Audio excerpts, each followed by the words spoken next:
zato sem zelo vesela, minister Janez Cigler Kralj za delo, družino in socialne zadeve. Dobro jutro. Dobro jutro vam in vsem, ki so danes tule z nama na zajtrku. Sem hvaležna, da lahko vendarle se takole vidiva, pogovarjava in verjamem, da bodo tudi vsi naši gledalci, v bistvu so ustvarjalci tega dogodka, lahko aktivno sodelovali, bodisi da boste napisali kaj v chat, bodisi da se boste oglasili. Seveda pa bova pozdravila tudi drugega gosta, Enzo Smrekar, podpredsednik uprave Atlantic Grupe. Dobro jutro, Enzo, in dobrodošel tokrat z nami virtualno. Dobro jutro in lep pozdrav tudi v mojem imenu. Nekaj tem bomo načeli in sicer lotili se bomo predvsem 3 tem: delo na daljavo, kompetence prihodnosti in prihodnost dela in pa dolgotrajna oskrba. Torej, tako nekako bo tekel današnji zajtrk. Bomo pa ob tem zajtrku res poskrbeli za fit linijo, ne, minister? Ker nimamo nič pred sabo. Če smem dodati, čas je tak, da pač nekatere stvari zdaj bolj naredimo doma, ne? Doma sem imel dober zajtrk, aktiven ob 4 otrokih in ženi. Tule sem dobil pa odlično kavico, tako da zdaj smo pripravljeni, ne? In zdaj lahko, kot bi rekli, Jože požen in gremo. Skratka, delo na daljavo je nekaj, o čemer smo prej veliko govorili. To je bila tudi ena od stvari, minister, ki ste si jo vi zastavil kot eno od prioritet vašega ministrstva.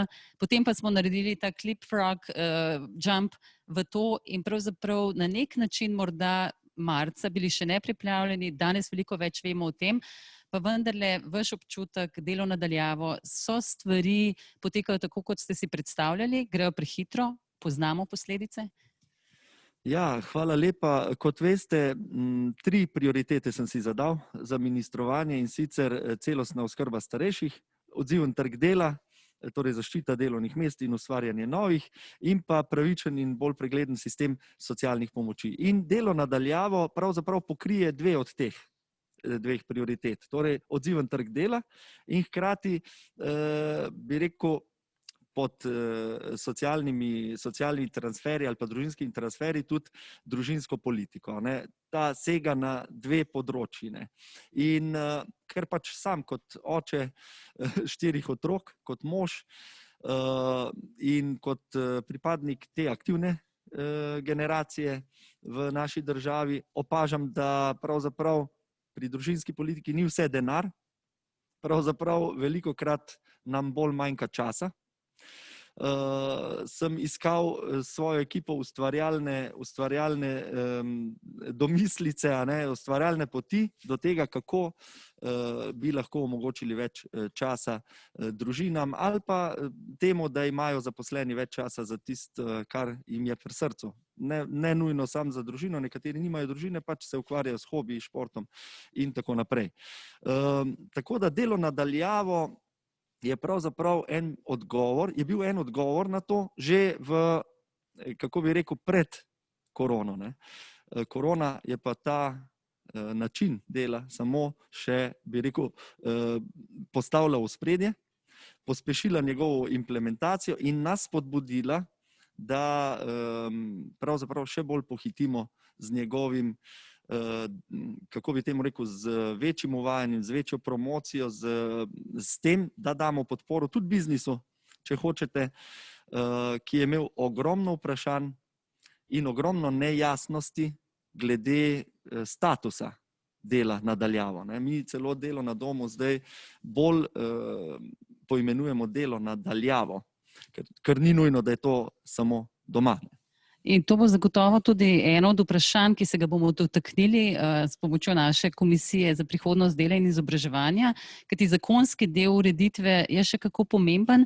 Bova pa pogledala, kaj o tem meni Enzo. Vi ste se dobro prilagodili v Atlantic Grupi. Kaj je tisto, kar lahko rečeš, da po nekaj mesecih lahko rečete, in kaj manjka gospodarstvo, poslovni skupnosti zaradi tega, da lahko še bolj ugodno delajo? Ja, hvala za vprašanje. Zdaj, mi smo te prakse uporabljali že prej, ne. Tako da smo zaposlenim omogočili, da so en dan na teden delajo od doma. Moram reči, da takoj, ko smo začeli to uvajati, se je pokazalo, da je kar nekaj čisto praktičnih zadreg povezanih z zakonodajo, z kaj pomeni delovni prostor doma, kako se to tretira, kako je s plačili, nadomestili. Vendar, kjer je volja, je tudi pot in mi smo takrat našli način, da smo to uredili in so se zaposleni pogosto posluževali tega, da so en dan na teden posvetili delu nadaljavo ali od doma. Predvsem so temu bili zelo hvaležni sodelavci, ki se sicer vozijo iz oddaljenih krajev, včasih iz Maribora, Celja, Primorske. Tistih 2-3 ure, ki jih porabijo na poti, vseeno je kvaliteta, ki jo sicer lahko namenijo morda družini ali sebi.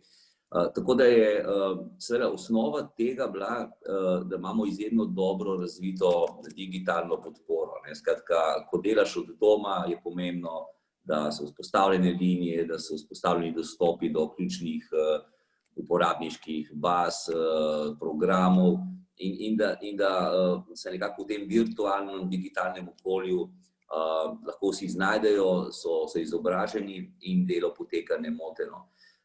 Moram reči, da nam je ta predpriprava, ali kako bi rekel, to, da smo se tega lotili prej, izjemno pomagalo tudi v zdajšnjih časih. Skratka, ko je nastopil prvi val, smo mi poslali na delo od doma 1600 zaposlenih in to ne govorim samo v Sloveniji, ampak od Rusije, Avstrije, cele bivše Jugoslavije. In danes lahko z zadovoljstvom ugotavljamo, da ni delovni proces zastal niti za 1 uro, kamoli za en dan. Tako da tudi zaradi tega smo med prvim in drugim valom, če danes tako rečemo, da je drugi val, bili dosti bolj previdni pri temu, ali spustimo delavce nazaj v delovno okolje ali ne. In smo kar vztrajali na tem, da naj delavci, tisti, ki lahko seveda delajo od doma, potem nekje v najbolj takih, bi rekel, prijaznih mesecih poletja smo dovolili tretjino zaposlenim, da lahko prihajajo nazaj, predvsem tistim, ki morda imajo manjša bivališča, slabše pogoje za delo od doma. No, tako da na nek način smo bili kar v enem konstantnem, bi rekel, operacijskem načinu dela od doma. In seveda je pa prišlo zelo hitro tudi do tega, da so se postavila vprašanja nadomestila. Ravno prejšnji teden sem imel razgovore s predstavniki delavcev in sindikati, ali bodo nadomestila zdaj večja, ker je zimska sezona in je kurilna sezona in so stroški ogrevanja večji, vkolikor pač smo cel dan doma. Tako da, seveda, to so vse teme, ki se bodo šele odpirale in pokazale. Ne gre pa tudi zanemariti eno potrebo zaposlenih po socializaciji. Kaj bo ta socialna distanca prinesla, pravzaprav v resnici ne vemo. Še prav dobro, prve študije bodo začele prihajati, predvidevam, najprej iz tujine. Kaže se pa kar nekaj indicov, da niso vse samo veseli trenutki in prihranki z stroški pisarn in potnimi stroški, ampak da se tudi da nekateri ljudje imajo lahko tudi resne zadrege in težave. O tem bomo še nekaj seveda rekli. V teh stiskah ljudi pravzaprav nepredvidljivost je nekaj, kar nihče od nas ne želi, ven iz cone udobja in nekaj novega tudi. Še se bomo vrnili na to, ampak minister, če smem načeti temo, delo nadaljavo in delo od doma zelo pomensko dve različni stvari, če tudi delujeta popolnoma enaki, kajti delo nadaljavo je delam lahko od kjerkoli, delo od doma pa v svojem prostoru.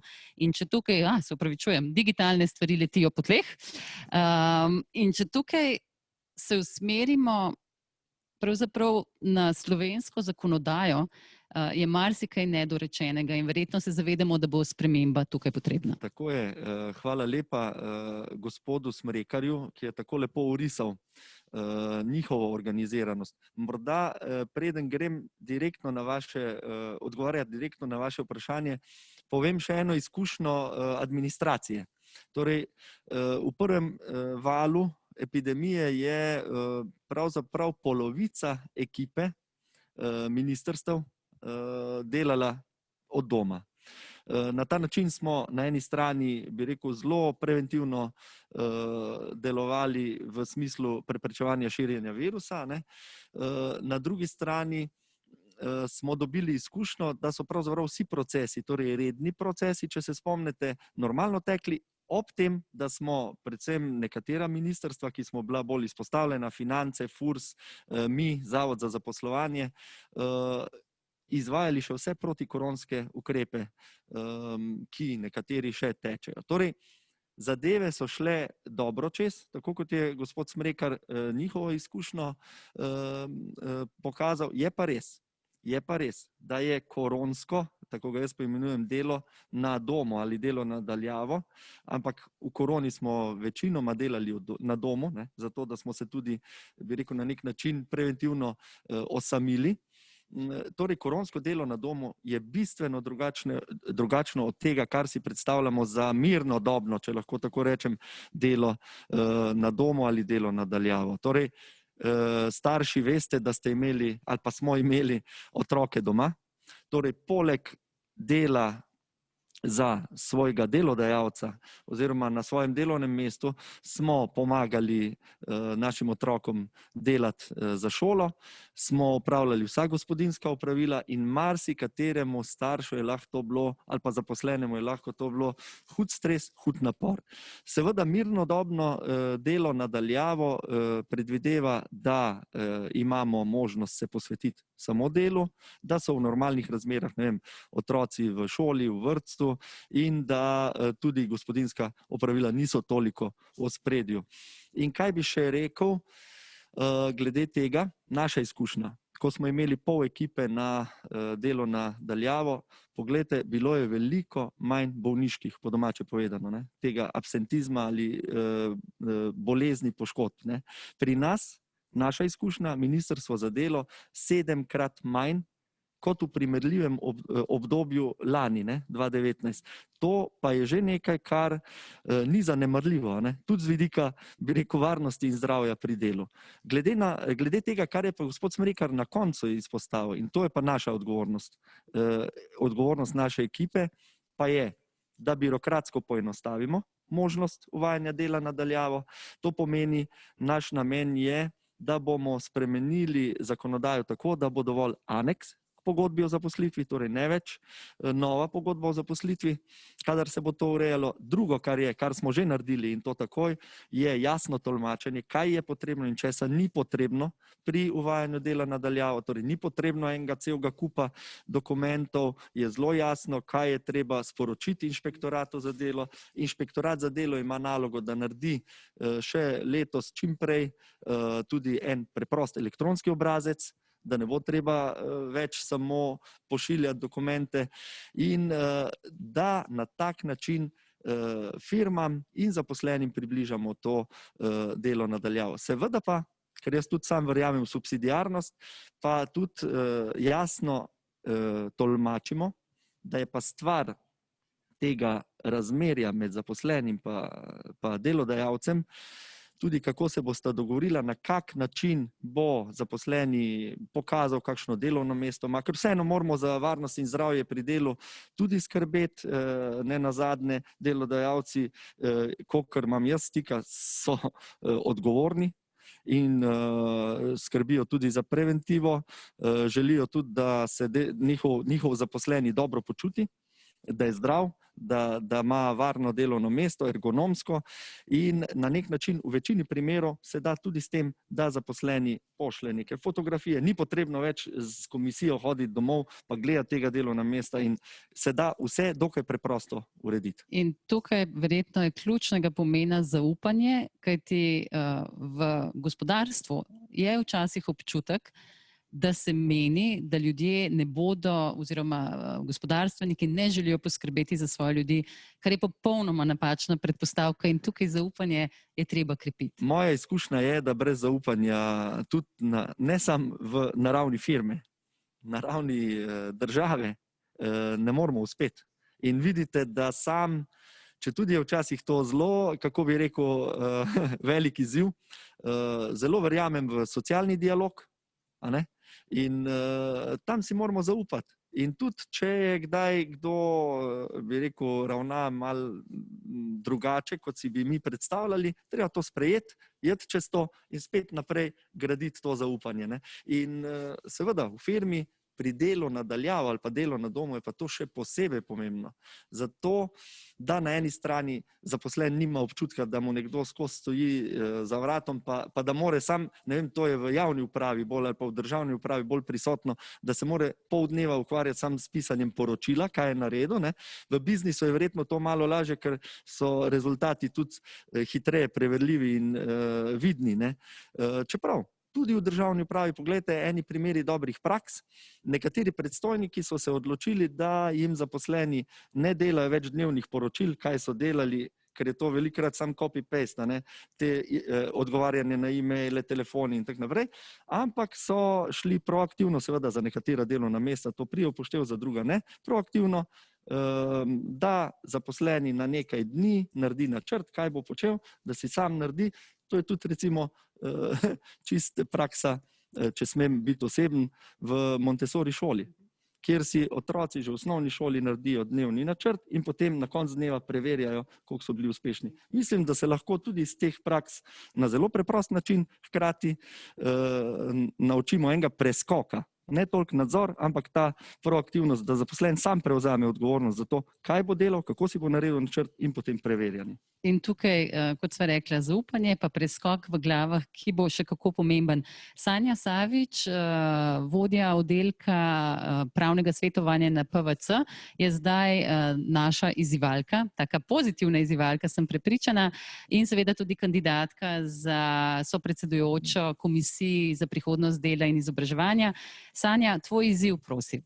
Ja, najlepša hvala za besedo, Ajša. Dobro jutro, pa lep pozdrav obema spoštovanima gostoma in pa seveda vsem udeležencem današnjega virtualnega zajtrka. Zdaj, ta virtualni zajtrk je seveda dokaz, da je delo na daljavo postalo naša nova realnost. Covid je dokazal, da je, ko je to nujno, da je mogoče delati pravzaprav od kjerkoli. Kot je že bilo ugotovljeno v tem uvodnem pogovoru, nekako delo na daljavo se je v času pandemije izkazalo za uspešno in predvsem zelo učinkovito. Delavcem omogoča večjo prilagodljivost, saj si lahko svobodno razporejajo svoj prosti in pa delovni čas, imajo tudi večji vpliv na organizacijo dela. Po drugi strani, kot je bilo tudi omenjeno, pa delodajalci opažajo, da je delo opravljeno bolje, da je bolj učinkovito, praviloma manj bolniških odsotnosti, delo manj stresno, tveganja za mobing in pa druge oblike diskriminacije so prav tako manjša. Zdaj pa kljub številnim, tem bom rekla, pozitivnim učinkom, ki jih delo na daljavo prinaša, pa v praksi velikokrat trčimo ob čeri zaradi normativne ureditve, ne. Dejstvo je, da je trenutna ureditev zakona o delovnih razmerjih precej rigidna, delodajalcem ne omogoča neke fleksibilnosti in pa hitrega prilagajanja novim okoliščinam. Trenutna recimo ureditev določa, da mora delo na domu biti dogovorjeno s pogodbo o zaposlitvi, da delodajalec tudi dolžan o nameravanem organiziranju dela na domu obvestiti inšpektorat. Prav tako se v praksi odpirajo številna vprašanja glede izračunavanja nadomestila za uporabo lastnih sredstev. Zdaj nekako mi pod okriljem AmCham, Komisije za prihodnost dela in izobraževanja, se zavzemamo za spremembe zakonodaje. Torej, saj trenutna ureditev nekako je pretoga za potrebe današnjega časa in pa predvsem mladih generacij na trgu dela. Trenutne potrebe v praksi zahtevajo prilagoditev zakonodaje v najkrajšem možnem času.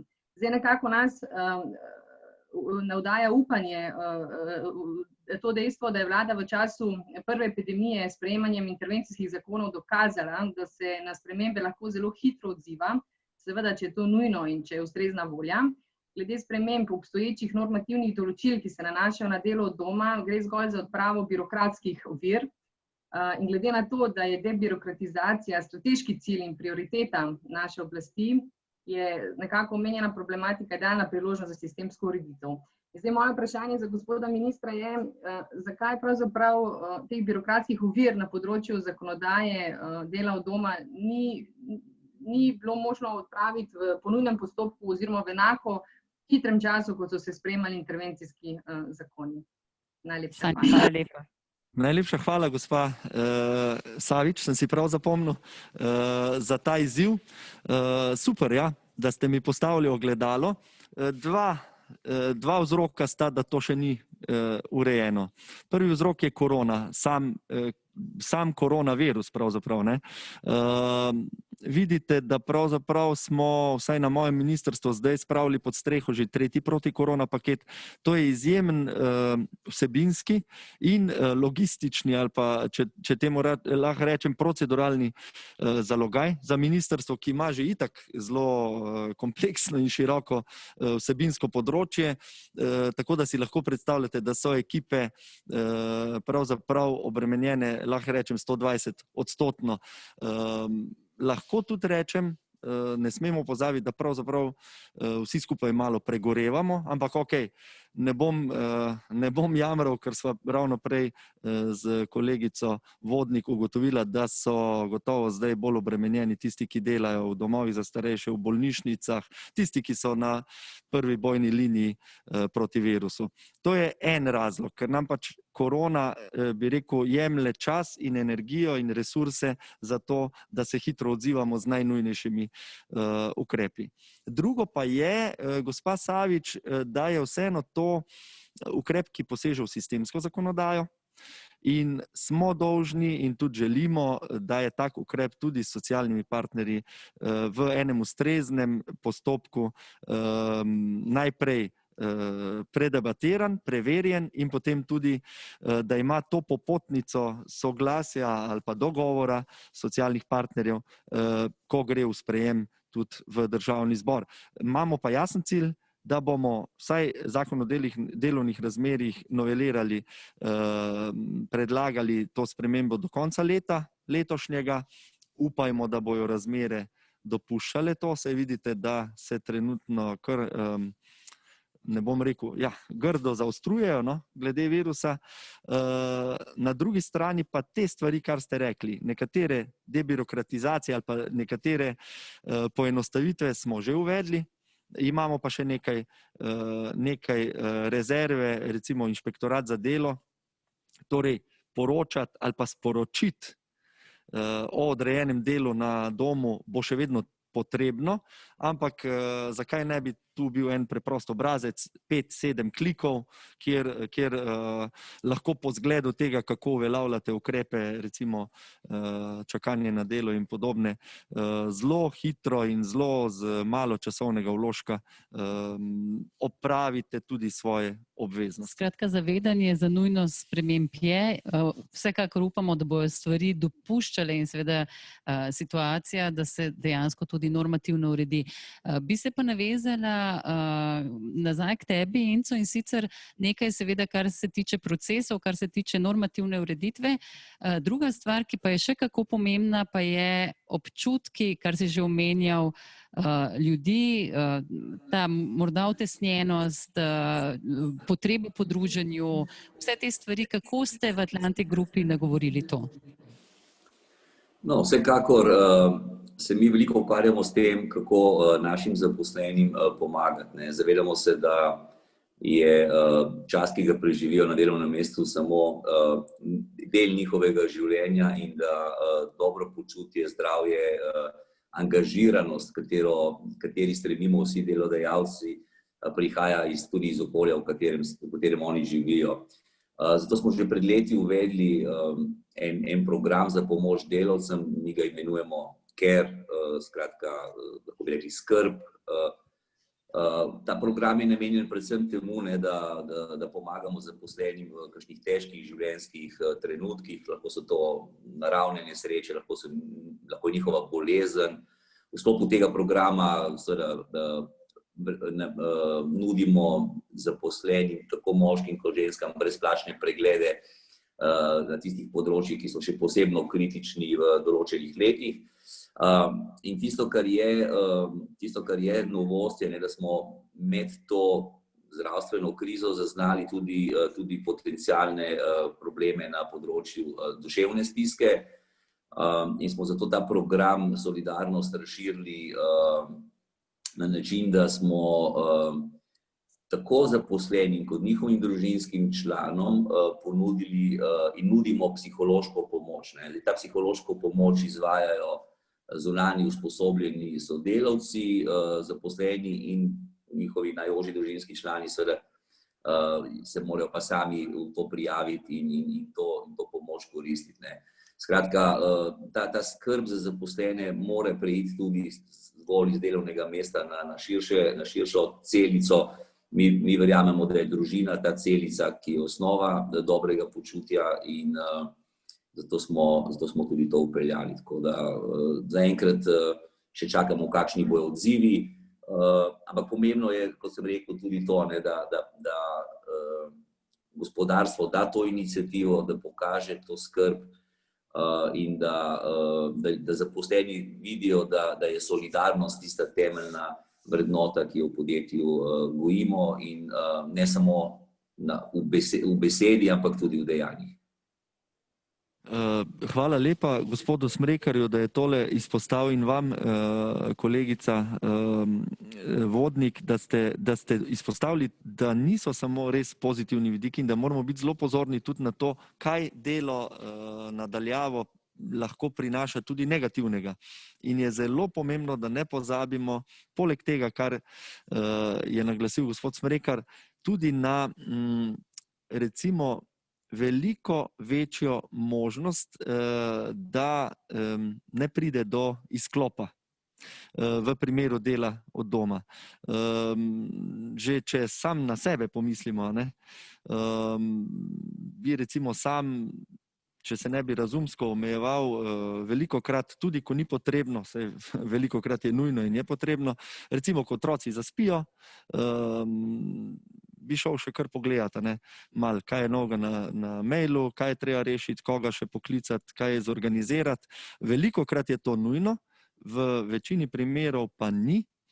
In tudi Mednarodna organizacija dela pravzaprav opozarja na to nevarnost, da ne bi prišlo do odklopa, ker s tem pa bi lahko povečevali spet stres, stiske, kar pa ni namen, ne. In tu mislim, da imamo vsi skupaj, delodajalci in zaposleni, veliko odgovornost, da delamo skupaj in tudi eno preventivo tega, da se ne delovni čas zažira preveč v ta čas zase, za družino, kot je gospod Smrekar prej povedal. Nekaj teh ključnih besed mi ostaja, minister, zaupanje, odgovornost na vseh straneh.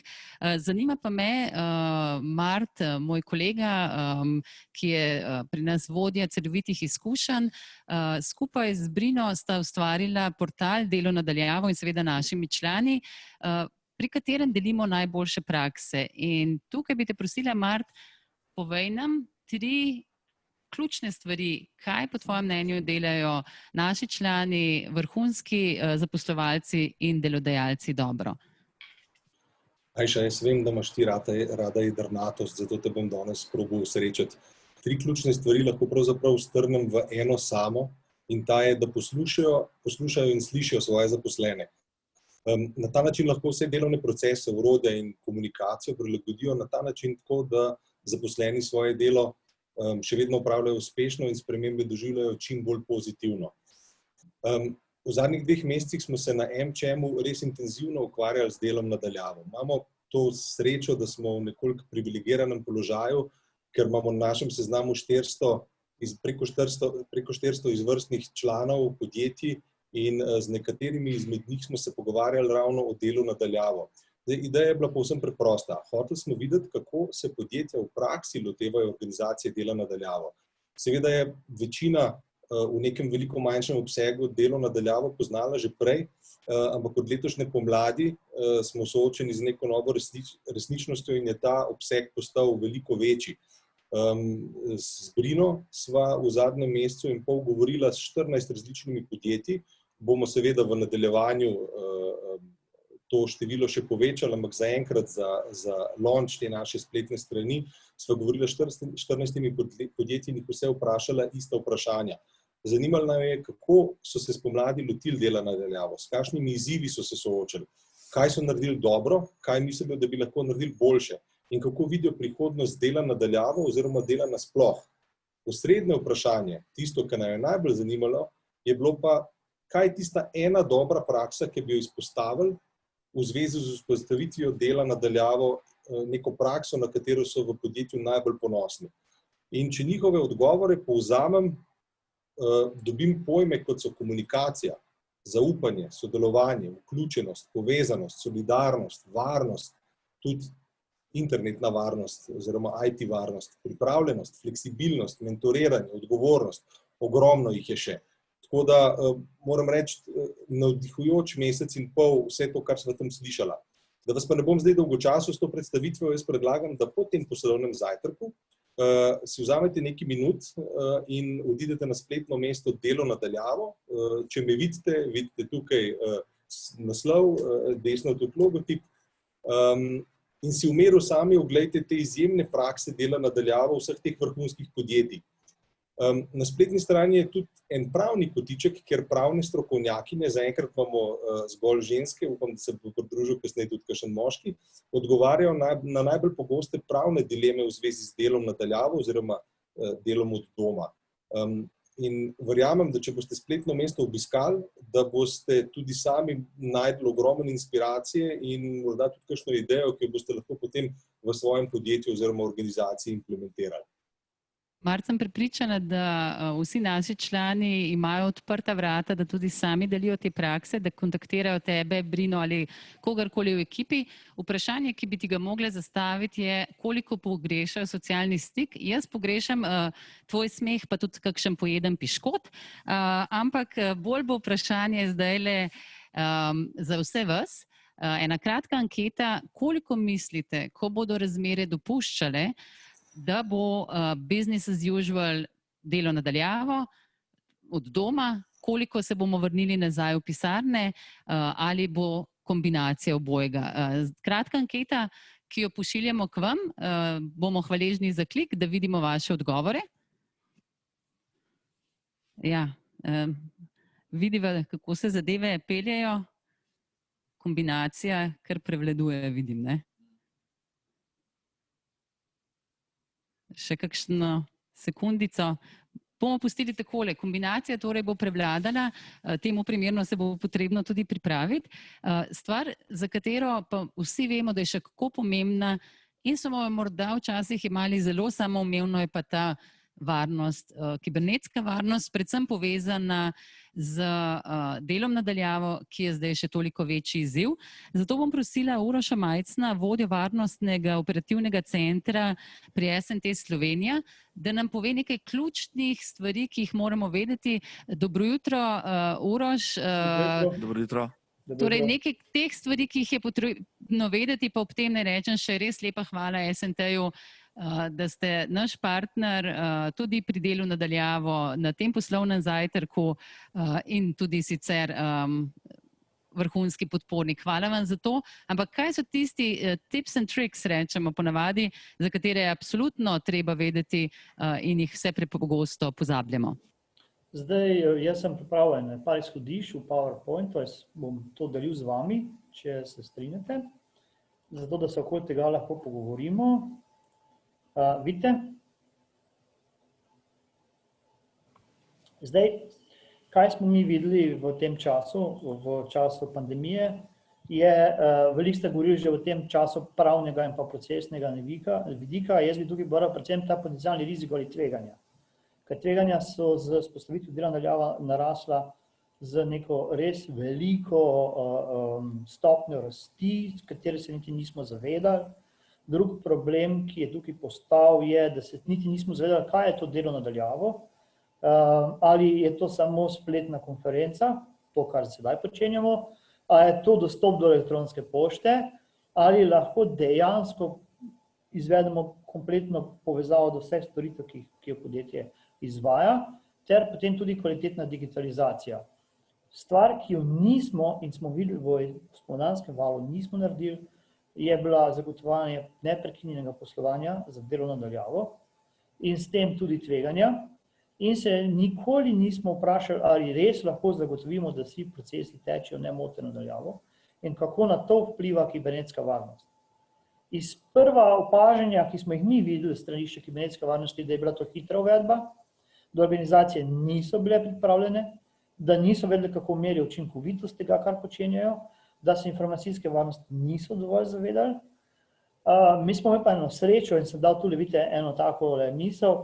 V lanskem in v začetku letošnjega leta je bila eno veliko omrežje teh tako botnet računalnikov, ki je povzročalo ogromno število okužb z zlonamerno kodo, ki je bilo v času od marca do avgusta dol, ni bilo delujoče. Torej, tudi napadalci so šli v karanteno, smešno, ampak resnično.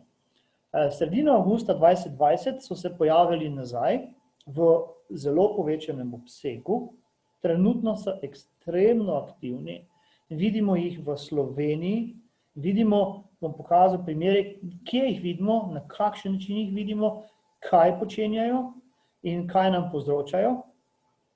Bom se kasneje tega uvedel.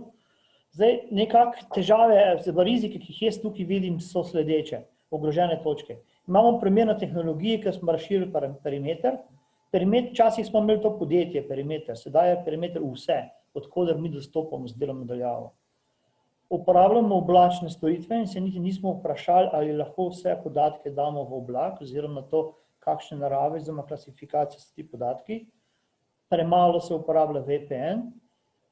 Uporabniki so pač soočeni s tem stresom, z motnjami domačega okolja, ter v poslu smo videli, da smo šli na neke hitre ad hoc rešitve. Recimo tipičen primer je bil tudi ta storitev, ki mi danes uporabljamo, Zoom, ki je bila spomladi izredno na udaru zaradi varnostnih lukenj, zdaj se je v tem času ekstremno posodobila.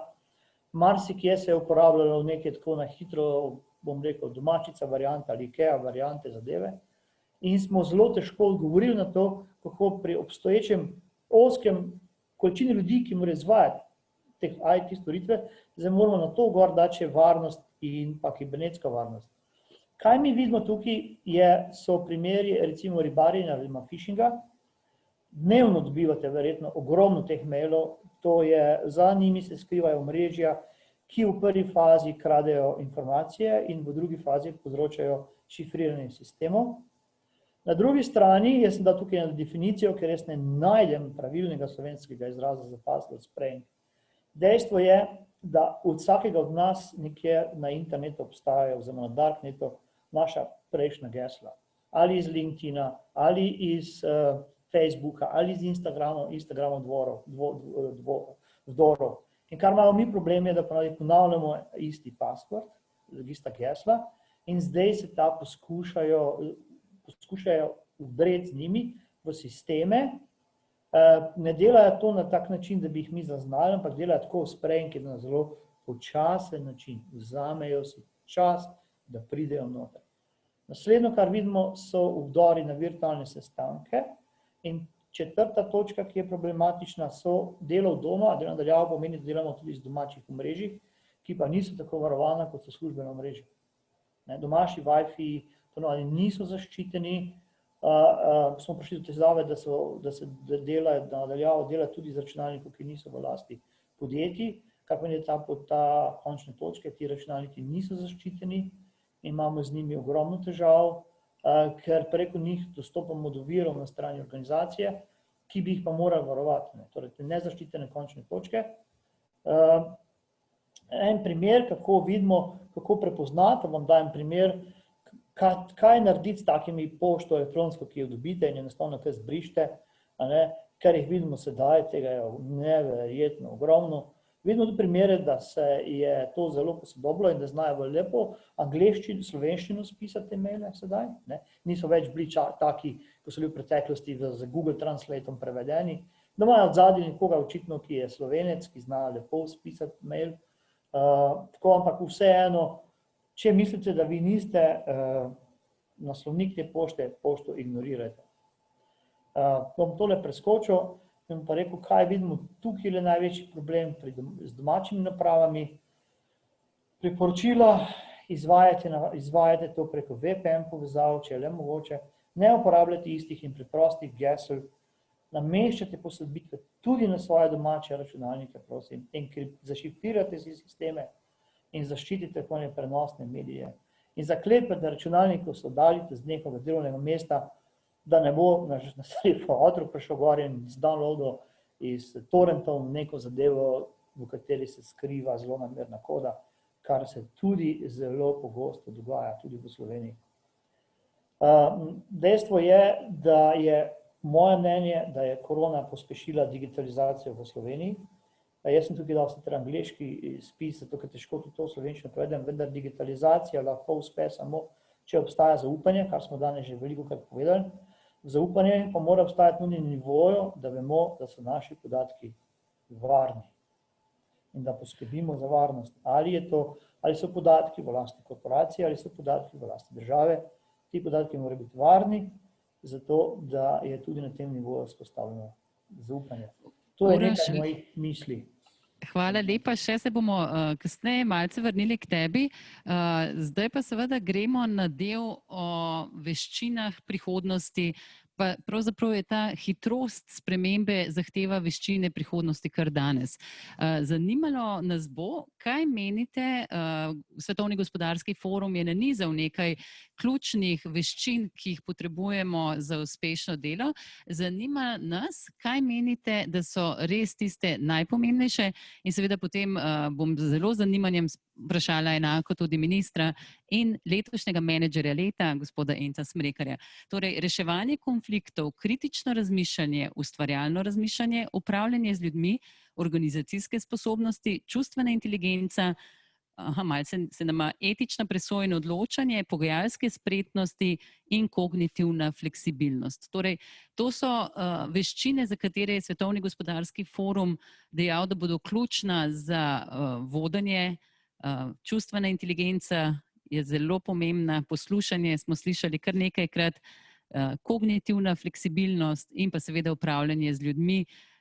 Nekaj odgovorov, ki se zdaj nizajo.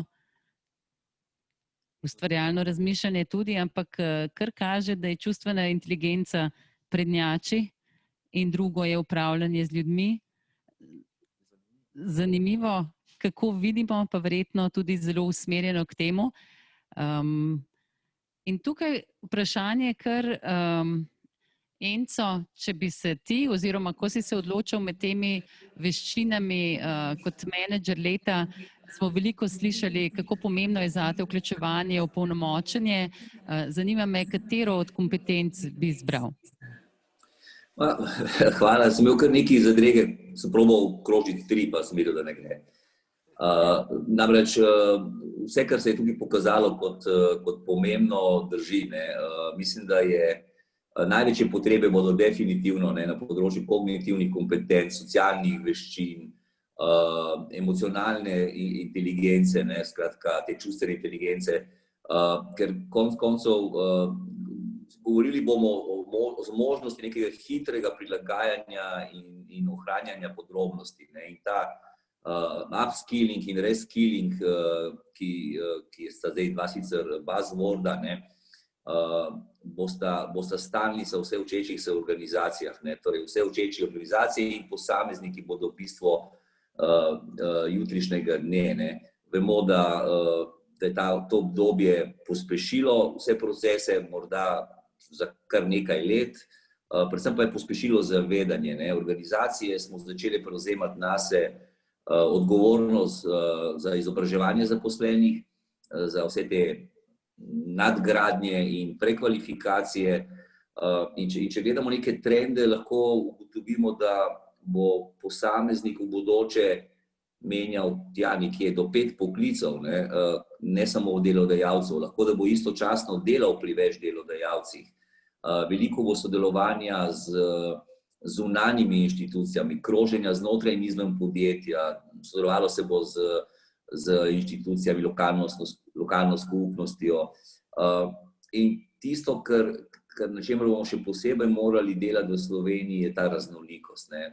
Pri čemer raznolikost, kot jaz večkrat poudarjam, nažalost se zaenkrat v Sloveniji pogovarjamo predvsem o moškem, ženskem deležu, vendar to je samo A od abecede raznolikosti. Jaz bi si želel in kulturno, in svetovno nazorsko, in rasno, in versko, in vso ostalo raznolikost, ker ko si tako v tujini, vidiš, kaj pomeni. In zdaj nisem dobil informacijo, da je izvoljen novi dekan Harvard Business Schoola in ponovno indijskega porekla. Skratka, gre za to, da če ne pripeljemo vso to raznolikost na kup, skupaj z vsemi temi kompetencami, ki smo jih kratko omenili, bomo preprosto zaostajali. Bi pa izkoristil priložnost samo še za eno stvar, mogoče kot predlog za ministra. Veliko govorimo o tem delu nadaljavo, in sem zasledil, ravno te dni poteka v Dubrovniku konferenca digitalnih nomadov. Skratka, Hrvaška in Estonija sta edini dve državi v tem delu sveta, ki uvajata dobesedno drugačen režim viz in vseh ostalih dovoljenj za digitalne specialiste, programerje in vse ostale, ki lahko svoje delo upravljajo nadaljavo, hkrati pa živijo v prekrasnem okolju, v državi, ki ima morda čisto naravo, lepo okolje in seveda za pravo zakonodajo je tudi prijazna do takšnih ljudi. Zdi se mi, da je Slovenija sigurno ena od takšnih držav, ki bi lahko privabila v to našo lepo, čisto deželo tudi takšne strokovnjake, pa mogoče tudi en razmislek na to temo. Enco, lepa hvala. Deluje, kot da sva se z Encom zmenila, kaj ne bo iztočnica. Emčem, Snežna Kepa, mladi iz platforme Young, mi jih sicer so think tank, ampak mi jih imenujemo Središče optimizma, so si ravno to zastavili za izziv, kako privabiti digitalne nomade, pa ne gre le za programerje, gre tudi za tiste nomade, ki so bili v tujini, pa so se zdaj spričo okoliščin vrnili v Slovenijo, kar nekaj takih izvrstnih, izjemnih strokovnjakov je tukaj, želijo si živeti in delati tukaj, prekrasno okolje, tudi socialna povezanost. Minister, ali bomo zmogli tudi na tem narediti predvsem mentalni preskok, kajti včasih se zdi, da tudi v socialnem dialogu, in res sem vesela, da ga podpirate, se nekako držite ali pa držijo nekih takih preteklih ureditev, ki za sodobni svet pravzaprav ne pridejo več upoštev.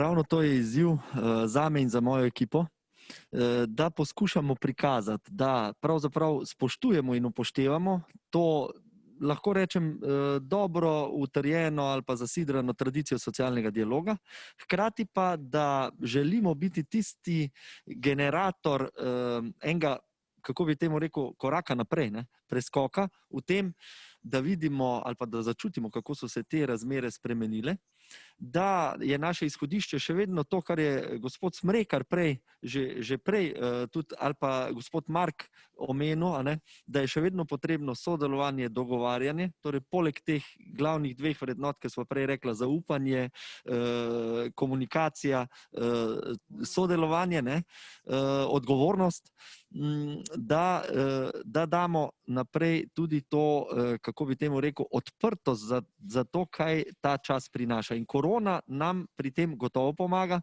In jaz upam, da sem sam svojo ekipo tisti, ki skuša svoje delovanje zastaviti na tak način, da nikogar sicer ne prisiljujemo, da zelo spoštujemo utečena pravila, ampak hkrati pa kažemo na to, kako je treba iti naprej. Pa če se smem še odzvati na to glasovanje glede glavnih veščin ali pa kompetenc prihodnosti, sem zelo vesel, da sta čustvena inteligenca in upravljanje z ljudmi kotirata zelo visoko v podjetjih. Sam imam tudi takšno izkušnjo, da ravno s tema dvema kompetencama sem lahko recimo v zelo težkih časih sred marca, pravzaprav začel vodenje enega velikega, kompleksnega sistema, kot je Ministrstvo za delo. Namreč že sam ministrstvo ima 300 ljudi, potem pa imamo še ostale zavode za pokojninsko, za zaposlovanje in še nekatere druge, inšpekcijo za delo, ki recimo predstavlja eno, kako bi temu rekel, zelo kompleksno, hkrati lahko po percepciji ljudi in verjetno tudi biznisa do sedaj včasih tudi preveč rigidno ali zaspano ekipo, in ravno s tem, kar sem prej rekel, in s temi veščinami pristopam, ali pa sem pristopil, da sem lahko marca, bi rekel, vstopil kot vodja in ekipo strnil, motiviral in pokazal vizijo, hkrati pa da smo se skupaj lahko odzvali na te izjemno zahtevne razmere zaradi koronavirusa. In moram reči in moram tu pohvaliti in ekipo in povedati, da sem ponosen na njih, ker mislim, da smo dobro, ampak ravno skozi to, skozi komunikacijo, skozi čustveno inteligenco uspeli ravno to en tak zelo učinkovit in hiter in zelo obširen odgovor na te razmere. In to nam je model lahko tudi za mirnodobno urejanje recimo razmeri na trgu dela, ne? Če gledamo zelo široko. Zagotovo kompetenca vodenja, upravljanja z ljudmi, predvsem pa leadershipa je nekaj, kar se zdaj popolnoma spreminja. Za trenutek se bomo preselili k Nevenki Oštarjaš, ki je sopredsedujoča Komisiji za prihodnost dela in izobraževanja, pa tudi vodja kadrovske službe pri multinacionalki IBM. Dobro jutro, Nevenka, tvoj izziv pa je. Dobro jutro, Ajša, tudi prisrčen pozdrav z moje strani obema gostoma in vsem, ki današnji dogodek spremljate nadaljavo. Dejansko vsem nam je znano dejstvo, veliko o tem govorimo, digitalizacija, tehnologija 4.0, globalizacija in pa seveda korona. To so vse zdaj naše nove realnosti in hkrati naša negotovost. Pravimo tudi, da živimo v VUCA svetu in dejansko vsi ti dejavniki vplivajo na fleksibilnost trga dela, ustvarjajo se nove oblike dela, na trgu so potrebna nova znanja in pa seveda tudi nove kompetence. Naša Komisija za prihodnost dela in izobraževanja je podpornik prizadevanj o fleksibilnosti trga dela, ustvarjanju novih oblik dela, ohranjanju delovnih mest, uvajanju kompetenc prihodnosti v šolski sistem in na trg delovne sile. Spodbujamo medgeneracijsko sodelovanje ter privabljanje in tudi ohranjanje talentov v Sloveniji. Vemo, da je to zdaj kar izziv glede naših mladih, predvsem izobraženih mladih. Z razvojem zaposlenih v podjetjih se v naši komisiji predvsem osredotočamo v vlaganje in razvoj ljudi, tako mlajših kot tudi starejših, tako visoko izobraženih kot nižje izobraženih kadrov, tako delovnih mest z visoko dodano vrednostjo, kot pa seveda tudi nižje kvalificiranih delovnih mest.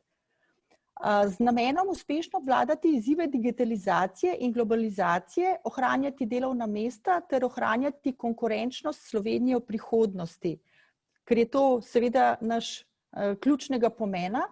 Podpiramo tudi projekt Učitelj sem, učiteljica sem. Vsi se zavedamo, da brez vlaganja v izobraževanje in razvoj kompetenc prihodnosti uspeha v Sloveniji ne bo.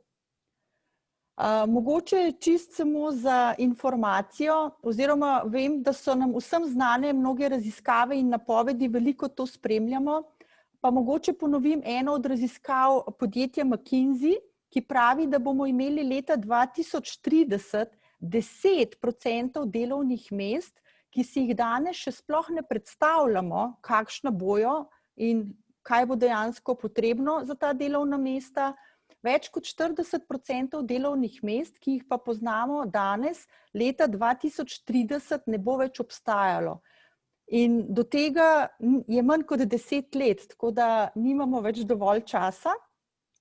Mogoče bi se samo navezala še na začetku, kar je tudi Ajša omenila, da je recimo Google naredil raziskavo in govori o veščinah že danes uspešnih zaposlenih. In te veščine so, kot smo tudi danes že pri raziskavi slišali, so agilnost, fleksibilnost, emocionalna inteligenca, inovativnost, kritično razmišljanje, timsko delo, efektivna in transparentna komunikacija. Nažalost, iz tega, kakor spremljamo zadeve, šolski sistem teh veščin po večini še ne uči. In dejansko smo trenutno v obdobju velikih sprememb, lahko rečemo tektonskih premikov celo. Takih sprememb že kar nekaj časa s takimi spremembami se že kar nekaj časa nismo soočali na področju dela, trga dela, delovnih mest in kadrov. Vsi veliko govorimo o tem. Pohvalno seveda za vaše ministrstvo, gospod minister, je v zvezi s to tematiko, vemo, da se pridobivajo različne analize in podatke iz drugih držav. Zanima nas, našo komisijo, pa kakšne aktivnosti konkretno in celostno na vašem ministrstvu izvajate, ki bodo omogočile podjetjem prilagajanje novi realnosti 4.0, vključujoč izobraževalni sistem, ki bo produciral delovno silo za potrebe trga dela danes in v prihodnje. Dejansko nas zanima, kakšen je plan dela in časovnica vaših aktivnosti. Hvala. Hvala lepa, Nevenka. Minister, eno stvar pa morda vsi skupaj pozabljamo. Da ste prišel na ministrstvo marca v popolnoma izrednih razmerah, pa vseeno, ko sva imela pred tem pogovor, kar nekaj konkretnih stvari že imate v mislih. Naj se torej tovrstne stvari ne pozabijo, razumem, da jih dajete na stran, pa vendarle, kaj so tiste 3 stvari morda, za katere mislite, da je dobro, da jih vemo, pa seveda, da tudi prispevamo. Kajti skozi partnerstvo za spremembe, tudi izjemno uspešno inicijativo, ki jo peljemo skupaj z državo kot MČM, smo ugotovili, da vse prepogosto tudi v poslu gledamo državo in rečemo, kaj boste naredili. Verjetno je dobro, da začnemo igrati tenis in da žogico izmenjujemo. Torej, 3 stvari, minister, ki jih delate v tej smeri. Hvala lepa obema, gospe Nevenki, hvala Ajša za tole vprašanje. Ja, zelo pomembno. Korona čas in naš odziv. In še ta vizija, ki sem jo zaslutil pač iz tega izziva in vprašanja, kaj bo po korona času, ko ne bo več teh vseh pomoči, ukrepov, ki jih sedaj je gospodarstvo deležno, seveda zato, da zaščitimo delovna mesta. Že zdaj se je potrebno pripravljati in sicer na 2 načina. Spodbujam podjetja, da izberete tiste ukrepe, ki jih ponujamo za trg dela, ki zahtevajo nekaj večji angažma z vaše strani. To pomeni, če je le mogoče, namesto čakanja na delo, izberite skrajšan delovni čas. Uporabite ga tako, da vam bo, kako bi rekel, šel na roko. Naredite recimo zgoščevanje tega skrajšanega delovnega časa. Izkoristite to, spodbudite svoje zaposlene, da se izkoristi možnost ukrepov ali pa usposabljanj za svoje delavce v tem času, ko koristijo skrajšan delovni čas. Lahko rečem, da smo ponudili tule preko ukrepov aktivne politike zaposlovanja veliko usposabljanj za dvigovanje digitalne pismenosti, učenje jezikov, vseh drugih. Mislim, da je preko 200 različnih možnosti usposabljanj in moram reči, da žal je tu povpraševanje, zanimanje zelo majhno, premajhno. Spodbujam podjetja, da že zdaj mislite na to, da bo prišel čas po koroni, da bo prišel čas, ko bo treba v to novo realnost, ki jo je gospa Nevenka dobro orisala, torej novi poklici, nove kompetence, stvari, ki si jih zdaj niti predstavljamo, ne, nekateri poklici pa bodo izumrli, takrat bo treba imeti svoje zaposlene, svojo ekipo pripravljeno na to. In zdaj je čas, zdaj, ko imate ekipe, recimo vsaj deloma neaktivne, da tisti čas izkoristijo za usposabljanja in izobraževanja. Ne nazadnje se bomo vsi celo življenje izobraževali in za prekvalifikacije, dokvalifikacije. To, kar je gospod Smrekar tudi rekel, to je zdaj res buzzword, o tem govorimo na evropski ravni, na globalni ravni, OECD, Evropska unija. Res bi spodbudil nazaj k moji temi. Ponudili smo veliko usposabljanj za vaše zaposlene, veliko usposabljanj, ki jih država pravzaprav financira. Jaz verjamem, da so to kvalitetna usposabljanja. Izkoristite to. Sicer pa glede poklicev prihodnosti in izumiranja sedanjih poklicev je Slovenija bolj ogrožena kot pa recimo primerljive države. Ocenjuje se, glede na raziskave, da bo okrog 25% delovnih mest v Sloveniji v bližnji prihodnosti izumrlo ali pa je ogroženih zaradi recimo digitalizacije, robotizacije. In že zdaj je pomembno, da se po zgledu tistih podjetij, ki so se tudi na korono bolje in hitreje odzvala, naredimo ta preskok v miselnosti, ne samo vodstvo, ampak vsi zaposleni, naj se pripravijo na ta čas, da bomo lahko hitro odgovorili na potrebe, ki bodo recimo čez 10 let, 20 in tako naprej. Hvala za ta odgovor. Medgeneracijsko sodelovanje, ko človek reče talenti, se spomni na mlade. Ampak vendarle bo potrebno, sploh zaradi starajoče se družbe, vse te talente, ki so, nekako negovati, jih dvigovati, opolnomočiti, predvsem pa znati tudi sodelovati. In tukaj nama bo zastavila izziv Urška Kajtner, ki je kadrovska specialistka in vodja transformacije pri farmacevtski družbi Roche, pa tudi naj povem, zelo ponosni smo na to tudi, da je to potencial leta 2020 pri AmCham Young Professionals. Torej, Urška, tvoj izziv za nas je kakšen? Hvala, Ajša. Gospod minister, gospod Smrekar, pozdravljena. Enco, čestitam za izjemen naziv. Ajša, lepo si poudarila, kako pomembno je skrbeti za talente. Na tem mestu hvala, ker v AmChamu ustvarjate platformo Young in s tem mnogo priložnosti za to, da mi, mladi potenciali, ostanemo angažirani za napredek in pozitivne spremembe in smo hkrati seveda podprti z odličnimi mentorji. Mladi smo namreč res lačni priložnosti. Ena takšna je zagotovo, kot si omenila Ajša, Snežna Kepa oziroma Središče optimizma, ki se zadnji 2 leti intenzivno pravzaprav ukvarja s prizadevanji za oblikovanje prototipa države za talente. Pomembna informacija tako za vas, gospod minister, kot tudi za gospodarstvo in podjetnike. Veste, ko sem zadnje dni razmišljala, kako v 3 minutah osvetliti iz več zornih kotov tako pomembno temo, kot so talenti, sem za pomoč prosila tudi kolege iz 10. generacije, top potencialov, ki prihajajo iz različnih industrij. In vsi skupaj presenečeno ugotavljamo, da novice niso tako zelo spodbudne za nas. Mladi se zavedajo oziroma se zavedamo svojega dela odgovornosti, ki ga nosimo, ko je govora o nekem lastnem razvoju pa napredku, vendar je stanje duha talent managementa, če uporabim tujko, precej klavrno. In bila sem prav žalostna, ko sem slišala od top talenta, Urška, jaz sem zagnan, vedoželen, oddelam na 130%, moje podjetje je sicer z mano zadovoljno, ampak pojma nimajo, kaj bi z mano. Jaz se razmišljam, da bom šel.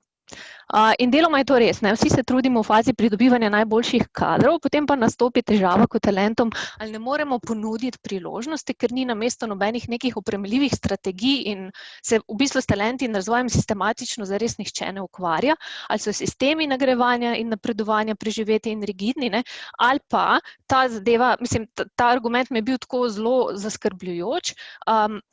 Pri napredku v bistvu ima veliko mladih in predvsem talentov občutek, da jih zavirajo tudi lastni vodje, ki so ali premalo opremljeni z veščinami, ali so preobremenjeni z neko lastno pozicijo, ali pa mogoče v igri kakšen močan ego. Zdaj, tako malce pavšalno, mogoče ne, ampak sporočilo je jasno. Morda samo toliko kot nek uvid za vse nas, ki danes poslušamo to okroglo mizo, naj bo to iztočnica mogoče za pogovor o talentih v vašem podjetju. Ampak ker je AmCham platforma optimizma in če kaj potrebujemo v teh časih, je to seveda zdravje in optimizem. Mladi vidimo v teh pravzaprav izzivih hkrati čudovite možnosti za napredek. In z vami lahko delim eno dobro prakso iz Roša. Ravno v prejšnjem mesecu smo v bistvu pogumno stopili v zelo zanimiv eksperiment in sicer opuščamo tradicionalne opise del in nalog in vzpostavljamo sistem različnih samostojnih vlog, ki jih ima posameznik. In te lahko segajo v več oddelkov oziroma v več različnih področij dela. In nekaj teh vlog je na voljo tudi recimo za medsebojno izmenjavo in kroženje. In cilji, ki jih pri tem zasledujemo, so transparentnost, učinkovitost, neka fluidnost oziroma prožnost in seveda ustvarjanje okolja in kulture, kjer so pravzaprav izkoriščeni vsi potenciali, ki jih imamo v hiši. In zdaj bomo videli, kako ta naš projekt bo zaživel v praksi, vsi smo zelo navdušeni. Moja prošnja danes pa gre k vam, gospod Smrekar. Ali nam lahko orišete, kakšno podporno okolje za talente gradite vi v vašem podjetju v Atlantic Grupi in če lahko z nami delite mogoče 3 prakse za talente, za katere menite, da so res dodana vrednost vsem deležnikom, vam, zaposlenim in seveda strankam. Lepa hvala za vprašanje. Da je Enco vrhunski komunikator, ker nam bo demonstriral pomembnost zelo agilne komunikacije. Torej, Enzo, še izziv z moje strani, da nam poveš to na hitro. Ja, na hitro. Mislim, vsekakor je pomembno, da se s talenti ukvarjamo, ne bomo ponavljali že znanih dejstev. Tisto, kar je izziv v slovenskem okolju, je sicer progresivnost in ambicioznost podjetij in rasti. Vkolikor seveda podjetja ne rastejo, ne akvizirajo, se ne širijo na nova področja, kategorije, trge, se preprosto ne ustvarja dovolj priložnosti, da bi vsi talenti dobili to priložnost. In seveda včasih je ta pipeline, kot temu rečemo, preprosto prepočasen in ker vemo, da so nove generacije ambiciozne, sposobne, včasih tudi rahlo nestrpne, seveda se potem te priložnosti ponudijo v tujini. Mi bomo morali se vsi vprašati, kaj je osnova naše rasti v bodoče in pred kratkim predstavljen program za razvoj gospodarstva v Sloveniji in blagostanja strani profesorja Mramorja je ena takšnih dobrih osnov. Zdaj seveda mi se trudimo v tem kontekstu v podjetju, kar se da, in to, kar je bilo pomembno izpostavljeno naslednje, ni treba vztrajati samo na klasičnih načinih rasti, torej danes sem junior, jutri bom senior, potem bom menedžer, pa skratka ta hierarhična lestvica. Veliko priložnosti se nudi v menjavi oddelkov, v cross-functional izmenjavah. Vemo, da prihajajo časi generalistov, to pomeni, da bodo morali tudi mladi se usposobiti in dobiti izkušnjo na različnih področjih. In znotraj podjetja seveda je to kroženje priložnost, da se takšne izkušnje dobijo. Krasna priložnost za mlade, ki jih na nek način opolnomoči, na drugi strani pa pomaga tako starejšim, ker tudi smemo pozabiti na starejše, tudi starejši so talenti, je reverse mentoring. Vedno vem, da je ta mentoring bil starejši, mlajši. Jaz sam uporabljam mlade zato, da me učijo o novih področjih, digitalizaciji, da nekako razumem, zakaj se gre. In to vidim, da opolnomoča na eni strani, na drugi strani pa seveda koristi tudi samemu podjetju. Skratka, morali bomo poiskati različne oblike, obenem bo pa izjemno pomembno, kako ambiciozna bodo podjetja v Sloveniji, ker samo z ambiciozno rastjo bodo se pojavljala nova delovna mesta, nove priložnosti za prevzemanje odgovornosti in vkolikor bomo do takrat z načinom vodenja, ki je opolnomočenje, ki je spuščanje odgovornosti in pristojnosti navzdol, bomo imeli izjemno veliko število opolnomočenih in sposobnih in uspehov in dokazovanja željenih mladih, ki bodo takrat seveda to priložnost lahko zagrabili in jo tudi dobro upravili. A sem bil dovolj kratek? Vrhunski, hvala lepa, kot vedno, Enzo, hvala lepa, da ste v marsičem vzor in seveda tudi ti. Še enkrat iskrene čestitke za naziv menedžer leta. Se lahko strinjava, minister, da je več kot zaslužen tudi ta naziv? Čestitam, res zelo dobre stvari ste izpostavili. Vsi sogovorniki, predvsem pa gospod Smrekar, kar enih par zadev sem si tudi sam zapisal. Moje načelo je, da se čisto od vsakega poskušam nekaj novega naučiti. In danes tale zajtrk je zelo bogat od vseh sogovornikov, od vas, gospod Smrekar, pa dobiva mene take potrditve tudi za delo v državni administraciji, če hočete, ki tudi ima rezerve pri tem, da se organiziramo kot ena malo bolj fleksibilna in odzivna skupina. Za kar zagotovo potrebe so. Stvar, za katero pa bi si lahko vzeli še en tovrsten pogovor, vsaj še toliko časa, pa bi vendarle želela, da se jo dotaknemo, pa je dolgotrajna oskrba.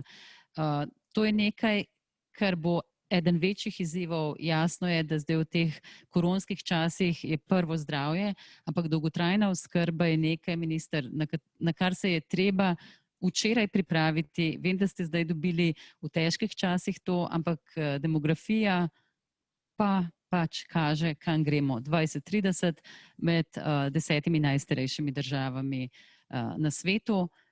Vem, da o tem razmišljate, vem, da v javni razpravi. Kaj je tisto, kar bi lahko povedali o tem? Hvala lepa, Ajša, za ta, kako bi temu rekel, izziv. Res je, bova skušala na kratko vseeno naglasiti pomen tega področja. Najprej bi rekel, parafraziral bi znan slovenski pregovor in bi rekel, povej mi, kako skrbiš za svoje starejše in povem ti, kakšna družba si. Jaz mislim, da vsaka družba, za slovensko pa lahko rečem še posebej, ker tu živimo, stoji ali pade na tem, kako vključuje svoje najranljivejše skupine. In starejši gotovo so, ne samo v korona času. Moram poudariti, da zaradi vseh procesov, ki se dogajajo v družbi, zaradi tega, ker so tudi družine manjše, niso več medgeneracijske, so lahko starejši, ki so zaklad naše družbe, tako jaz verjamem, zaklad modrosti, so lahko hitro izločeni, izključeni. Hvala Bogu, imamo kar dobro postavljeno stroko in, kako bi temu rekel, dosti glasne playerje na tem področju, da nam uspejo naglasiti pomen vključevanja najstarejših. Zdaj, dolgotrajna oskrba.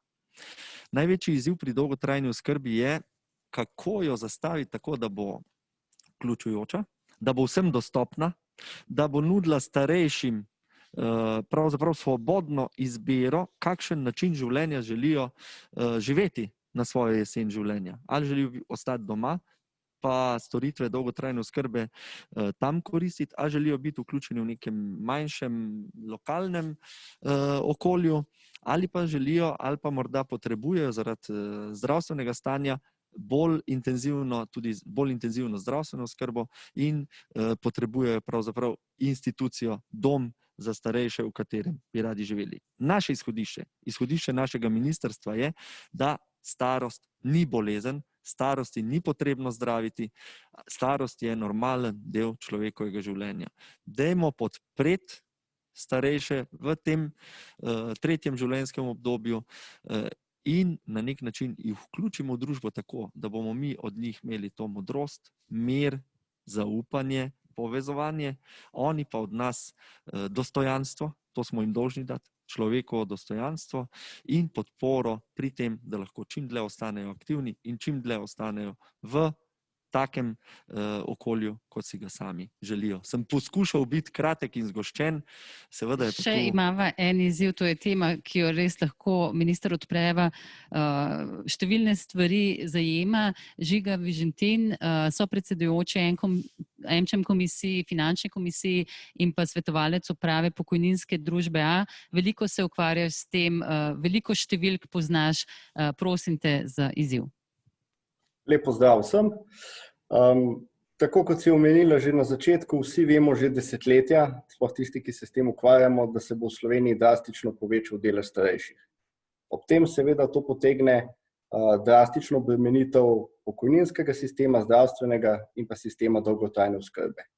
Zdaj, po ocenah se bo strošek teh sistemov, se pravi javni izdatki za te sisteme, naj bi se v roku 20 let povečali za približno 6 odstotnih točk BDP-ja.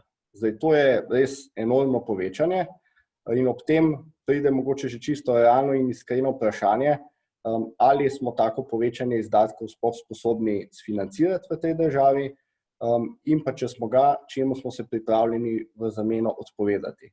Tako da je mogoče to prvo kratko vprašanje oziroma izziv za oba. Ob tem bi pa še dodal pogled finančne komisije, v katerem dostikrat o tem vprašanju razpravljamo, da preprosto, mogoče se s tem navezujem tudi na predlog zakona o dolgotrajni oskrbi, mislim, da posamezniki in pa tudi gospodarstvo nekako nismo več pripravljeni na nove višje davke v Sloveniji, ker je zaposleni z malo nadpovprečno plačo že zelo nadpovprečno obremenjen v Sloveniji. Zato mislim, da bi morala tudi tukaj država ubrati malo drugačen pristop, morda celo znižati kakšne davke in bo s tem v sumi celo pobrala več, kot bi drugače, ker moramo vedeti, da vsako povišanje davkov sili podjetja v davčno optimizacijo, pa še kakšen drug izraz bi se našel za to in lahko država na koncu pobere celo manj. Tako da sam mislim, da je del rešitve za dolgotrajno oskrbo in pa tudi za lepo starost, kot je minister prej zelo rekel, da se skriva tudi v zasebnih prihrankih zaposlenih. In mislim, da bi bilo ključno, da bi država zaposlene že od začetka še bolj aktivno spodbujala k dodatnemu varčevanju, da si lahko vsak zaposleni tekom svoje delovne dobe privarčuje dovolj, da si bo lahko zagotovil lepo starost. Tako da je pa to drugo vprašanje, kaj namerava država narediti na tem področju, da bi bolj spodbujala zasebno varčevanje zaposlenih, ker sem prepričan, da bi si najrajši tudi vsak zase poskrbel za lepo starost, ne pa samo čakal na državo. Žiga, lepa hvala. Finančna komisija je izjemno aktivna, kar nekaj konstruktivnih predlogov ste že zastavili, marsikakšen je bil tudi v tem protikoronskem paketu upoštevan. Minister, preden vas prosim že tale zadnji odgovor, bi pa vendarle prosila tudi tebe, Enzo, z vidika gospodarstvenika, z vidika človeka, ki široko gleda na to družbo in pravzaprav razume potrebe te družbe, čisto gospodarski možgan, kaj narediti v teh primerih? No, dejstvo je, da so te izzivi pred vrati. Od tega bežati kot menedžerji ne moremo. In jaz mislim, da je tukaj seveda vrsta ukrepov, ki se navezujejo na ta zakon o skrbi, dolgotrajni skrbi, gre v pravi smeri, vendar tisto, kar je najbolj pomembno, je, kako bomo mi aktivirali državljane in državljanke, da bodo v aktivnih letih začeli razmišljati o starosti. Mislim, mi se moramo zavedati, danes govorimo tudi o prekariatu in ni dejstvo, da mladi želijo biti na SP-jih zato, ker je to edina oblika, ki jo delodajalci nudimo, ampak zato, ker dobijo večji neto za bruto in sistem ustvarijo neko blaginjo. Seveda s tem pa ne namenjajo dovolj sredstev ne za pokojninsko, ne za kakršnokoli drugo obliko varčevanja za stara leta. Dejstvo, da imajo slovenski prebivalci 22 milijard varčevalnih vlog, govori o tem pravzaprav, da se v Sloveniji ne splača nič. Če imaš denar na banki, je obrestna mera bo vsak čas negativna, nalagati sredstva v, bi rekel, borzne instrumente je izjemno obdavčeno in neatraktivno. Konec koncev, na koncu nekaj viška denarja konča na nepremičninskem trgu, kar spet ni najbolje, ker se s tem dvigujejo cene in zmanjšuje možnost nakupa stanovanj mladim družinam. Mi moramo preprosto razmišljati o vsej tej problematiki, tudi o tem, kako bi bo država spodbudila aktivno varčevanje za stara leta.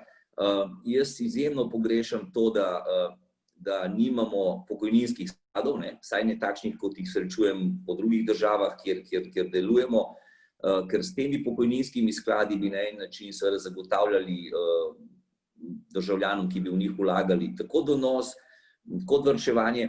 Tisto, kar je pa najbolj pomembno, ker dostikrat pozabimo, taki pokojninski skladi bi bili pomemben vir za naložbe tudi v slovensko gospodarstvo in posledično bi zagotavljali neko slovensko lastništvo. Ker če se danes znajde na prodaj katerokoli slovensko podjetje, mi v Sloveniji pravzaprav nimamo vira, iz katerega bi v takšno podjetje vstopili. Dal bom samo za primer, trenutno se na Hrvaškem poteka proces prodaje podjetja Ledo, del bivšega Agrokorja Fortenove. Ocena vrednosti je, 500-600 milijonov. In zdaj 22 milijard si lahko predstavljamo, koliko takšnih in podobnih podjetij bi se lahko vložilo. In če vemo, da podjetja z dobrim upravljanjem finančnih skladov dosegajo tudi 20% donose, izgubljamo izjemno veliko priložnost. Tako da absolutno je treba najti rešitve, tako zakonodajne na čisto normativnem nivoju, kot tudi spodbuditi državljane, da se aktivno vključijo v reševanje problematike starosti. Lepa hvala, Enzo. Minister, grejo razmišljanja v to smer? Znamo tudi od zunaj pogledati, ne obvious choice, ampak to, kaj lahko prinese dejansko napredek in povezave. In naj morda zaključimo ob tem, kaj lahko gospodarstvo naredi ob tem partnersko, da bo država lahko uvajala tovrstne spremembe. Hvala lepa gospodu Smrekarju za ta pogled, za ta izziv. Ja, pri dolgotrajni oskrbi in pri financiranju dolgotrajne oskrbe, pri tem, kar je širše poimenoval prevzemanje odgovornosti za svojo starost, se srečamo z enim širšim izzivom, ne bom rekel problemom, z izzivom slovenske družbe.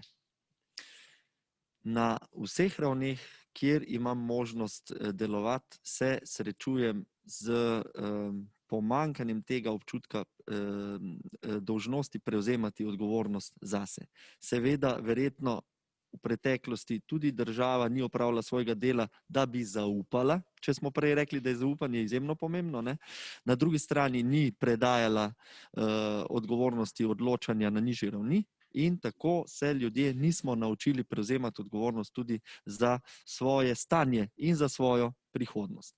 Menim, da bo tu največ potrebno narediti za to, da bomo, kako bi temu rekel, začutili, da država ne more in tudi ne bi bilo prav poskrbeti za vse. Tako kot ste prej rekli, kaj lahko podjetja prispevajo, ne kaj bo država dala. Seveda, država je pokazala, da v izrednih razmerah, tudi v mirni dobi, poskrbi, se hitro odzove, gre naproti in zavaruje recimo ključne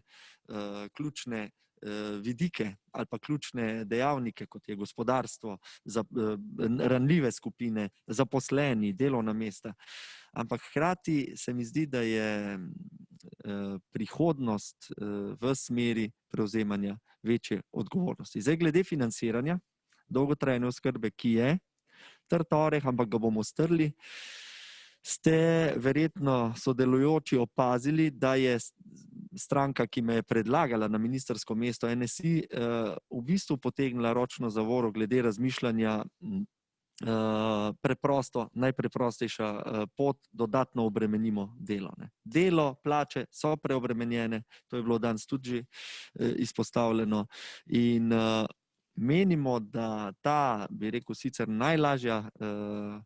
najlažji način morda ni najboljši, saj bi to aktivno generacijo, zdaj pa spet govorim v imenu nas, ki smo tu, ki že financiramo vse stroške v zvezi s svojim življenjem, z otroki, ki vplačujemo za seveda zaslužene pokojnine sedanjih upokojencev, dodatno obremeniti, ko že praktično zelo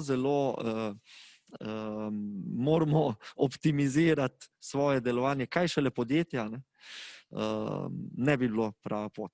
Torej, iskati je treba en dogovor, kaj smo kot družba sposobni financirati, kakšne storitve in koliko nivoja storitev lahko s tem financiramo in morda se odločiti tudi za neko postopno pot, ne? Ker itak bo potreben prehod iz sedanjega sistema v nek nov sistem dolgotrajne oskrbe.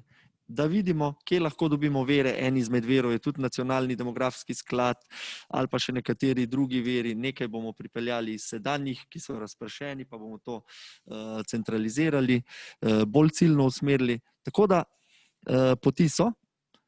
Sam nisem pristaš teh najpreprostejših, preprosto obremenimo dodatno. In tukaj vas res prosimo, kajti ta najpreprostejša bo najbolj kritična, ker bo še zmanjšala konkurenčnost, še zmanjšala delovna mesta v Sloveniji, predvsem pa otežila delovanje gospodarstva. In obremenila aktivno generacijo, ne? Tega pa ne želimo in smo dolžni zagotoviti tej aktivni generaciji, da diha, da ostane, bi rekel, aktivna in ustvarjalna.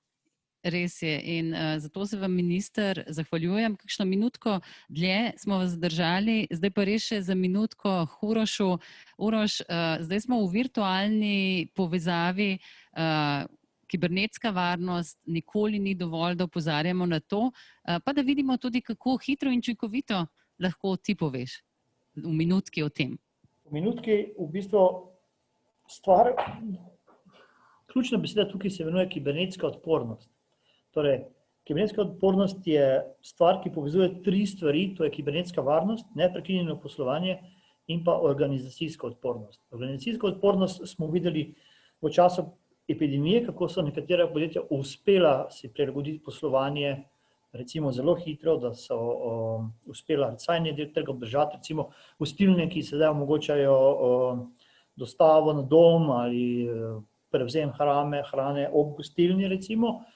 To vrstno razmišljanje, torej vrsta organizacijske odpornosti povezana z neprekinjenim poslovanjem kibernetske varnosti pa pomeni da se nehamo vlagati napor v obrambo in da začnemo vlagati napor v to, da vemo, da bo prišlo do neke težave in da vemo, kako to težavo odpraviti. To pomeni, da vemo, kakšna tveganja imamo na nivoju organizacij, na nivoju skupine organizacij, na nivoju države recimo, in potem reči, takšne imamo ukrepe, takšne imamo konkretne korake, kako to zadevo odpraviti. Nažalost je v digitalnem svetu enako, kot sedaj vidimo tudi v našem analognem svetu pri živem virusu. Zadeva je čisto enaka in razmišljanje mora ostati enako. Uroš, lepa hvala, izjemno me veseli, da boš, upam, izvoljen, sem prepričana pravzaprav, za sopredsedujočega naši Ready for the Future komisiji in s tem tudi zaključek, analogni, digitalni svet, vse povezanost. Vprašanje, ki smo ga zastavili na začetku, je daleč od oči, daleč od srca. To ni res. Verjamem, da bomo povezani in če kaj, ponujamo roko tudi mi kot poslovna skupnost, priložnost in optimizma, minister, da se povežemo, da s tovrstnimi idejami naredimo ta preskok. Verjamem, da na koncu bodo tudi socialni partnerji, s katerim dialog negujete in ki je potreben, razumeli, da se je svet toliko spremenil, da se moramo spreminjati in ga aktivno ustvarjati tudi mi. Če smem, Ajša, in spoštovani vsi sogovorniki, zelo hitro je minilo tole, če smem zaključiti z eno mislijo Franklina Roosevelta, ki je nekako moj moto od prevzema vodenja ministrstva in zelo paše na ta današnji zajtrk, na to vsebino. Morda ne moremo pripraviti prihodnosti za svoje otroke, lahko pa svoje otroke pripravimo na prihodnost. In mislim, da to je moje vodilo in to je vodilo vseh nas, ki smo danes tule bogatili drug drugega, učili drug drugega in pravzaprav si podarili ta čas, kar je izjemno dragoceno. Lepa hvala. Hvala lepa tudi tebi, Enzo, za vse poglede, pa seveda vsem izzivalcem, pa vsem vam, ki ste se danes povezali, zato ker verjamemo, da bo jutri vendarle boljši dan in da optimizem je tisto, kar šteje. Bodite varni, bodite zdravi in ostanimo povezani. Hvala lepa. Hvala. Hvala.